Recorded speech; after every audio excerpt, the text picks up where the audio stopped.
ইসলামে 5 ধরনের মজা হারাম বলা হয়েছে। সবাই ভিডিওটি মনোযোগ দিয়ে শুনুন। ইসলামে কিছু ধরনের মজা হারাম, কিন্তু দুঃখের বিষয় অনেকে না ভেবেই এমন কথা বলে ফেলে। ইসলামে হারাম এমন 5 ধরনের মজা। 1. গায়ের রং নিয়ে মজা করা। আল্লাহ তাআলা প্রত্যেক মানুষকে ভিন্ন ভিন্ন রঙে সৃষ্টি করেছেন, আর সব রঙই সুন্দর। কারো গায়ের রং নিয়ে ঠাট্টা করা আল্লাহর সৃষ্টিকে অপমান করার শামিল। রেফারেন্স: হে মানুষ, আমি তোমাদেরকে এক পুরুষ এক নারী থেকে সৃষ্টি করেছি। সূরা আল হুজুরাত আয়াত 13। 2. মৃত্যু নিয়ে মজা করা। মৃত্যু এক অসম্ভাবী সত্য। এটি নিয়ে হাসাহাসি করা মূলত মানুষের কষ্ট ও দুঃখ তুচ্ছ করা। রেফারেন্স: প্রত্যেক প্রাণীকে মৃত্যুর স্বাদ গ্রহণ করতে হবে। সূরা আলে ইমরান আয়াত 185। 3. কারো নাক বা চোখ শারীরিক গঠন নিয়ে মজা করা। মানুষ যেমন আছে তেমনি আল্লাহর ইচ্ছাই।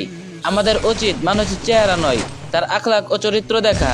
হাদিসে আছে, নিশ্চয়ই আল্লাহ তাআলা তোমাদের চেহারা ও সম্পদের দিকে তাকান না, তিনি তাকান তোমাদের অন্তর ও আমলের দিকে। সহিহ মুসলিম হাদিস নং 2564। 4. দিন ও ঈমান নিয়ে মজা করা। দিন নিয়ে ঠাট্টা মজা করা অত্যন্ত ভয়ঙ্কর। এ ধরনের মজা মানুষকে কুফরের দিকেও নিয়ে যেতে পারে। তাই জিহ্বা ও রসবোধ দুটোই হেফাজত জরুরি। রেফারেন্স: তোমরা কি আল্লাহ, তার আয়াত ও তার রাসূলকে নিয়ে বিদ্রূপ করেছিলে? অজুহাত পেশ করো না।